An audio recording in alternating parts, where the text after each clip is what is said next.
Полицијата е во процес на идентификација и на другите членови на групата Јавна соба покрај досега четворицата приведени. Надлежните институции најавуваат забрзување на постапката за овој повторен скандал кој предизвика силна реакција на јавноста и отвори низ прашања дали државата е способна да ги заштити граѓаните во вакви ситуации. МВР најавува дека финишира во собирањето докази.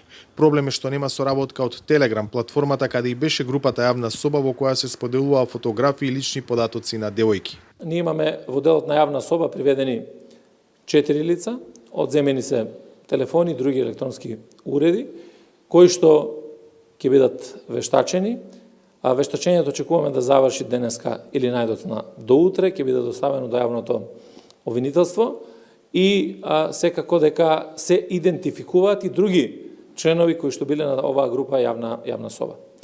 Хендикеп за истрагата е навистина некомуникацијата на платформата Телеграм и покрај тоа што Јавна соба според после повикот кој што го имаше и председателот на владата и мојот повик дека ќе преземе и други конкретни чекори против платформата Телеграм доколку не реагира, се избриша оваа група Јавна соба, меѓутоа комуникација се уште нема никаква од страна на Телеграм. И тоа представува дополнителна потешкотија во изведувањето на доказите и за Министерството, односно и за јавното обвинителство. Спасовски очекува сега обвинителството да преземе засилени напори за ефикасно решавање на овие случаи.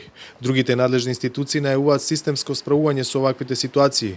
Подготвуваме измени на законската рамка со која ќе се зајакне гонењето на овие случаи врз основа на Истанбулската конвенција, но и поттикнати од овие случаи за да го забрзаме процесот со воведување нови кривични дела. Демнење и сексуално вознемирување информираат од Министерството за правда. Но учесниците на вчерашниот протест порачаа дека и без законски измени институциите можат и мораат да делуваат. Законските измени што ги најавувате се позитивни, но задоцнети и не се неопходни за да се санкционираат сторителите на Јавна соба. И според постоечкиот кривичен законник, Јавна соба е кривично дело.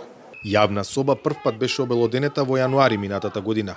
Беа преземени дејства, а предметот е се уште во предистрага во обвинителството. За Гласот на Америка, од Скопје, Владимир Мирчевски.